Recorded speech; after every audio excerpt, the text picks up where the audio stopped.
Welcome, Miracles Tribe members, and a warm welcome to our Miracles Attraction community on Facebook. I'm Teresa McGallagher, and I'm here with my business partner, Carly Judd Hardy, and we have another interesting guest for you today in our continuing series on people whose lives have been positively changed by their spiritual practice of A Course in Miracles. So our guest is Maureen Muldoon, and Carly is going to introduce her. Thank you so much, Teresa. Yes, Maureen, what a treat it is to have you today so that we can, get to know you better. So, as a little bit of an introduction, Maureen is an author, an actress, a spiritual teacher, and founder of Speak Easy Spiritual Community. And the Speak Easy Spiritual Community, she can tell you about later, but meets on Sundays. And we've been on Zoom, and I've been able to join the last couple of weeks and really enjoyed it.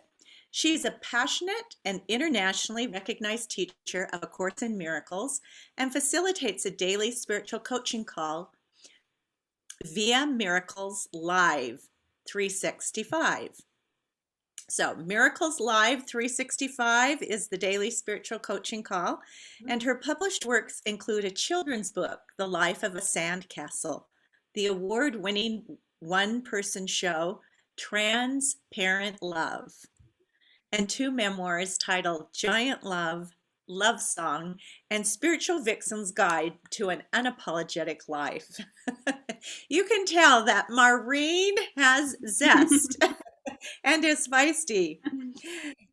Her work is featured on HBO, Fox TV, CBS, Parade, Pop Sugar, The Sun, She Writes, Press, Risk, Lit Up, The Good Men Project, and Actors Actress. As a performer, she's best known for her role on The Matador opposite Pierce Brosnan. And she's also been a reoccurring guest star on CSI, Charmed, NYPD Blue, and Dexter. So those are places you could see her. In addition, Maureen supports writers and storytellers in finding their voice and telling their stories. So with that, Maureen, I will turn the time over to you, and we can't wait to hear about that transition from actress to spiritual teacher. Thanks, Carly. Thanks, Teresa. It's so nice to be here with you all. And I can tell that this community is super passionate about Course in Miracles.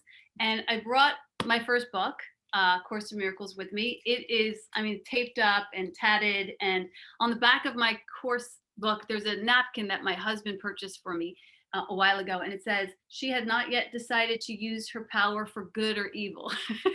There's like this woman. And I thought it was so funny. So what I love about the Course in Miracles is that it invites us to laugh. It really is a beautiful and joyful program. And I've just been really, really grateful for that aspect of it. So do you just want me to tell me, do you want me to tell you how I started and where I found it and all of that good stuff? Yeah, we would love to hear that. Okay, well, let's see. It started out that I I had a divorce with my first husband, and he left me for Miss Universe, and I was devastated. And all I thought was like, everyone in the whole universe thinks she's better than me. I was devastated. I was really smashed and crashed, and I told everybody in the brother my woes, and I was very much in victimhood. And I was also in the 12-step program, and the 12-step program is very much based on a spiritual foundation and finding forgiveness and learning what's your part of the story, which I really got to look at that and clean up my side of the story. But I still had this grievance towards my former husband that no matter what I did, I still kind of felt it when I thought of him. And so I prayed, I just prayed to the Holy Spirit, like, help me find a way out of this. And not too long after that, I was in a bookstore up in Wisconsin. I was on vacation, and I went into the store, and I actually went into the store looking for another book. When I was younger, I was in Medjugorje, Yugoslavia. And when I was there, it's this place where the Blessed Mother is seeing, these children are seeing apparitions of the Blessed Mother. And when I was there, we were all up on top of the hill praying the rosary together. Somebody asked a question, and the question was, what books do you recommend to the Blessed Mother? And I thought that was the dumbest question ever. Like, the Blessed Mother doesn't read books, duh. And so, but the answer was that she said, my son is writing books with therapists in New York City, and they named a couple of titles. And I was pretty young at the time. It was before beepers, and I didn't have anything to write it down. So I just had to remember the titles. And I didn't remember them all. The only one that I remembered was the Song of Prayer. And so I said to myself on top of that hill, I was about 20 years old. I was like, when I get back to New York City, I'm going to find the Song of Prayer. I'm going to go find what this book is.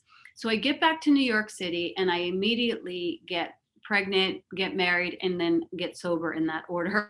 And then I get divorced, and then I get a grievance. And so there I was having this major grievance. And I walked into that bookstore knowing that the 12-step had brought me a certain degree far, but I was still stuck. And I asked the clerk, do you have a book called The Song of Prayer? And she said, she checked her files and she didn't find any, but it was a very old bookstore. And I walked around to like the spiritual section, and I found this book, this very book, A Course in Miracles. And I remember thinking, what is this? And I opened it up and I read that beginning part. It just makes me cry. I read the beginning part, nothing real can be threatened and nothing unreal exists, and herein lies the peace of God. And I was like, man, I am starving for the peace of God. I don't know what that means. I have no idea what it tastes like, looks like, feels like, but I want it. So it was actually two books. It was this book and another book. It was A Course in Miracles, but it was just the text. And I didn't know what either of them were, and I thought I needed to buy them both. So I bought them both, shoved them in my suitcase, and started reading it. And started practicing it. And it took me 7 years to get through the first round of the lessons because I was in so much resistance. At this point, I was in the legal portion of getting divorced. And it was just really like being in a nest of barbed wire. If you've ever been through a divorce, it just felt really toxic.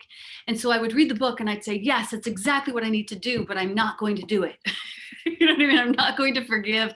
I'm not going to be at peace. I'm going to still try and fight my way through it. I knew it was right, but I just couldn't get through it. So anyway, the lessons must have been having some effect on me because my friends and I was, you start reading this and you find yourself saying things that you're not used to saying, and beautiful things start coming out of your mouth hole. And so my friends came to me and they said, what are you doing? And I said, I'm just reading this book, A Course in Miracles. And they said, would you be willing to put a study group together? This was unusual for me because in my house, I had 12-step meetings. I had writers groups happening. So it was just like another group. So it wasn't unusual that people would ask me to do a group of some sort. So I said, sure, I can do that.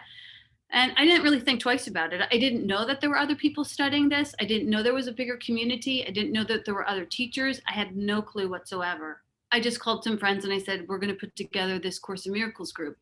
And about 10 people came the first time, and this one woman came who was just a friend of a friend, and she said to me, you're going to teach a Course in Miracles here? And I said, yeah. And she said, if you're going to teach this course, then you're going to need to read this book. And she handed me a little thin pamphlet. I probably still have that somewhere around here. And she put it in my hand and I looked at it and it said Song of Prayer. And I was like, oh my gosh, this is the book that I was, and I actually was like, I was actually running around my backyard. I was like, this is the book, the one that the Blessed Mother was talking about. Oh my God, I can't believe it. And they didn't know what the freak I was talking about. I just looked like a crazy person. I'm like, this is it. No, you don't understand. And like, I couldn't really tell them the whole story because I didn't really know them. They just thought I was insane. So I was like, hey, just tuck it in and try and be normal. Another thing happened during that time was that somebody came to me who's in that group of first students and teachers. And she said, Maureen, if you teach A Course in Miracles, what happens if people have been teaching this for a long time. What happens if somebody comes to your group and you don't know the answer? And all of a sudden, nobody ever asked me that about writing. Nobody ever asked me that about 12-step. So, but all of a sudden I was like, oh my gosh, what will happen if I don't know the answer? I don't know why she asked that question. And I don't know why I took it so seriously, but because I took it seriously, I started like watching Ken Wapnick nonstop. And like, if I came to to the group, I was planning. I was like writing, and I was like creating handouts, and like I was doing so much to not have somebody ask me a question that I didn't know. So it was a few years, actually, after moving from California to Chicago, where I was still doing all of that work prior to teaching a class, that I got too busy one time, and I said, geez, I can't like do the handouts, and I'm not going to pre-read it, and I don't even know what the section is, but I'm really busy, so I'm just going to show up, and Holy Spirit, you're going to have to teach this. Like, that was so, like, I should have done that like 5 or 6 years prior to that moment. So somebody was a control freak. So I showed up, and now what I will say is that during those times that I pre-planned, it wasn't like it was garbage, and it wasn't like it was terrible. The Holy Spirit was still able to get in there and do the teaching. But when I finally let go and didn't plan and just allowed myself to be, I was like, wow, that was so much nicer, because I wasn't doing it for the sole purpose that I wasn't doing it. I didn't have to think about it. I didn't have to worry about it. I didn't have to try and do anything. And around that time, I started thinking about the question that sent me on the wrong way course, that sent me, overdoing. And to that question, I should have said, if somebody asks me a question that I don't know, I'll say, I don't know. Right? I mean, it seems like such a obvious answer at this point. Like, duh, I don't know. Of course I don't know. So there was the ego. There was like the peeling away of the ego feeling like it needs to know, that it needs to be the expert, that it needs to be, in the know.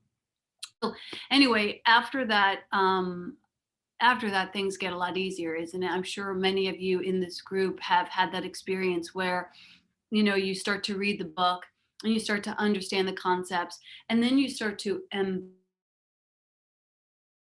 the concepts, and you start to trust the concepts, and you start to apply the concepts to your life. And that's when the book becomes really valuable, because you recognize that these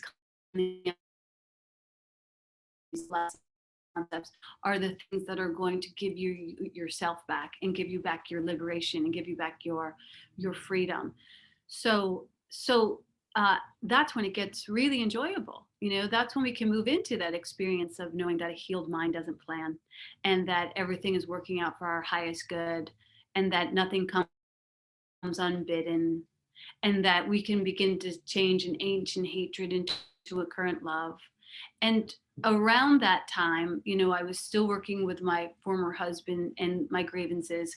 And after working the principles of Course in Miracles, I continued to go back to the Holy Spirit and say, help me to fully heal this. And the Holy Spirit said to me, okay, if you want this to be fully healed around this brother, you need to think of one good thing about this man. And that really shut me down, because I was like, what? Like, I don't know what you're talking about. Like, I had spent so many years running him down, just expanding and exaggerating everything bad about him. I had an arsenal against him of anything, And so when the Holy Spirit was like, just think of one good thing, I was like, I can't. I literally, I know it sounds crazy, but I literally couldn't think of one good thing about him. That's how deeply rooted I was in my own crucifixions. And the next thought that came to me was, okay, well, that's okay. I'll wait. I was like, okay, all right. So that's generous of you. So I sat, and I was willing. I was really, really, really, really willing. So I sat, and then what came was eventually a subtle, little, tiny good thing about him. And the good thing about him was that we lived in a crappy apartment in Sunnyside, Queens. And he said to me one day, like, what would make this apartment more beautiful? And I said, flower boxes. And he said, okay. And he built them for me. And then he said, what kind of flowers would you like? And I said, sunflowers. And him and his mom kind of laughed, like, you don't plant sunflowers in a sunflower box, in a window box. And he said, she can plant whatever she wants. And I thought, that was nice. You know what I mean? He kind of stood up for me, even if it was an inappropriate choice of flowers. But I just thought the whole thing was really nice. And in my mind, I went, oh, I remember that guy. Like, that was really sweet. And then before I knew it, another thought came in. And the second thought was that on my like 23rd birthday, he saved up his money and he took me for a helicopter ride around New York City. And I was like, wow, I forgot all about that. And I was like, wow, that was really nice. Like that was a really nice thing that he did. And I forgot about that guy.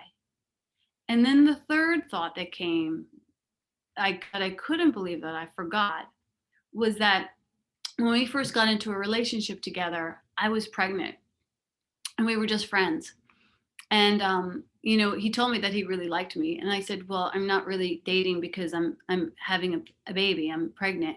And he said, "Oh my gosh, you're having a baby?" And I said, "Yes." And he said, "Where's the father?" I said, "The father's not involved." And he said, "I want to be there for you." He said, "No strings attached. I just want to support you. If you want to go to Lamaze, if you need anything, I want to walk you through this."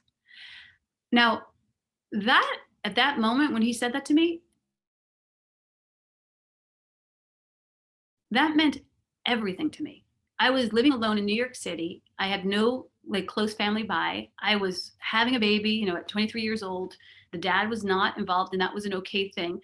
But I really wasn't sure if I was going to be a good parent or how to be a good parent. I mean, I had very rusty tools.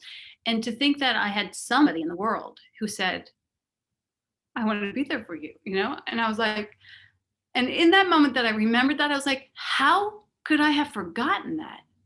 Like, how could I have forgotten the most beautiful thing that, happened to me during that time, that lifeline that came to me when I needed it most? And he was that person. And now I forgot about that.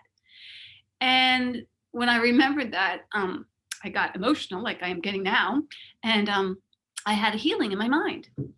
And then I had the opportunity to see him maybe about a month after that. And it was incredible because when I saw him again.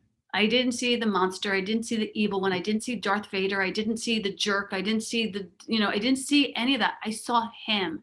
And I saw him in that I had to excuse myself. I was like, I saw him, I saw who he was, and I knew I was going to just burst out in tears. So I said, I got to go sit in the car. I went into my car and I recognized that I had had a healing, that I had been praying for this healing. And I said to the Holy Spirit between sobs, like, Holy Spirit, please never let me do that again. Never let me crucify anybody like that again. Because what I also saw in my crucifixion of him, that I don't know how the Holy Spirit did this, but I somehow saw all of the energy that was supposed to go towards love, like the love of my children and the love of my art and the love of my community, was all just like held and focused towards holding up this defense and crucifixion. And I recognized all of that wasted energy, and it was overwhelming. It was so overwhelming that I couldn't stop crying and I couldn't stop begging. Like, I never want to go to that depth of hell again. Like, please make sure, I promise I will never go there. Please don't ever let me go there again. And that was, the moment that I really had that transformation of changing an ancient hatred into a current love. There really isn't anything more beautiful than that. And I haven't, thank God, thank Maureen, thank anybody, picked up a crucifixion like that again. And that's how the Course in Miracles has worked in my life. And I get to see now, like, how much energy, how much power we have, and how we can funnel it towards that which is good and beautiful and holy, and how important it is for us to help each other get past the defenses so that we can continue to be a part of that that beautiful plan of God that has nothing to do with, placing a knife in your brother's back. I like to say, like, you can't go to God with a knife in your brother's back, which is what I was trying to do, in the early years. I was like, I love you, God. And, it's like, it's not pretty. It doesn't even get you through the threshold. You know what I mean? And so if you want to go, you have to go all the way. And if you want to go, you get to go all the way, like, you're given everything. Like, everything is given to you. And that's an incredible course. What's interesting to me in the course is that, like, there's no names on the cover. There's no special promises. It's not like when friends influence people. Like, it's just like, it's a big freaking mystery. Like, how do you even tell anybody about it? It's like, it's really good. Saved my life. But like, 12 step, at least, like, you kind of, I don't know, there just seems to be more of a community around it where you see people transform. In the 12 step, I've watched people come in like haggard, dead houseplants and transform into orchards, where we do get to see this in A Course in Miracles, but I don't think there's as many places like you're doing right here, where you ladies are actually showing the transformation available through the application of these principles. So it's really important and wonderful that you're doing this for us, because this is what will actually make it feel more valuable, even if you have not applied any of the principles. Like, you'll be able to see those things that we get to see in 12 step. You'll get to see people's lives transformed. I know you probably have seen people's lives transformed, and I know I have. And that's a good seat to have in the house, right? Front row seats to miracles. So I don't know how long I've been talking. That's beautiful, Maureen. Thank you for sharing your testimony. And yeah, that's what we want to do here, is inspire people to pick up the book and do the workbook lessons, knowing that real change and transformation can occur as a result. Yeah. Yeah. I had a woman in my group this morning who'd been doing the course for 80 days. And she just said to me, like, I cannot believe how this has given me my life back. And we were on Zoom. Her husband's like, it hasn't just given me my life back, but it's given me my wife back. And I was like, and that happened in 80 days, but 80 days of true application. The Foundation of Inner Peace talks about their mission statement being, publishing, discussing, and distributing, and I think that discussion point, which is like what we're doing right here, like, to take the content and really discuss it and apply it to your life classroom, because that's where you get to really work the principles. Otherwise, the principles are just theory. But when you take the theory and you apply it, that's when it becomes purposeful, and so we don't want to just talk about the theory, because we can get stuck up in the head. We want to bring it out to the heart. We want to bring it all the way to the shoulders. We want to have it transform through our hands. We want our feet to be walking in it. We want our whole being and our whole ministry to be a clear embodiment of these principles. And I know that sounds like being a zealot, but that's what I am. That's what I am. So that's okay. And it's probably what you are too. And you can't go halfway with this course. And the more you step closer like a moth to the fire, the more you recognize, like, you don't want to go halfway. You want to go all the way. You want to go all the way to peace. And so today, thanks to the course, like, my commitment is that I don't do anything that I can't do in peace. And that has saved me so many, mistakes and so much energy, is just to do what you can do at the pace of peace. If you haven't made that declaration, make it today. You deserve that. The most important thing is peace. And from that foundation, the Holy Spirit can do everything else, right? Love that. And we love your enthusiasm. And can you please tell our listeners where they can find more about you? Yeah, sure. I would love to invite everyone to our Easter Sunday event. Carly was mentioning it earlier. SpeakEasySpiritualCommunity.com is our website, and you can go on the calendar, and we have free yoga every day. We have Course in Miracles classes. We have Sunday morning service. We have Enneagram. We have Culture Club. Lots of community gatherings that are all offered free. And then we have writers groups. Some classes are not free. And then we have miracleslive365.com. That is a program that's been around for 10 years now. It was totally inspired by the Holy Spirit. Started off as 21 days of just studying the lessons together. And now we've been going strong for 10 years, and we have several different groups that meet every day doing the lessons, some on Zoom and some on free conference. And so you can check out that program there. And MaureenMuldoon.com is everything else. So those are the places that you can meet up with me. But I'd love to see you at Speakeasy. That's my that's my happy place. Super. Well, thank you so much for sharing your time so generously with us. And um, we encourage everybody to check those resources out. Thanks for being with us today. Thank you.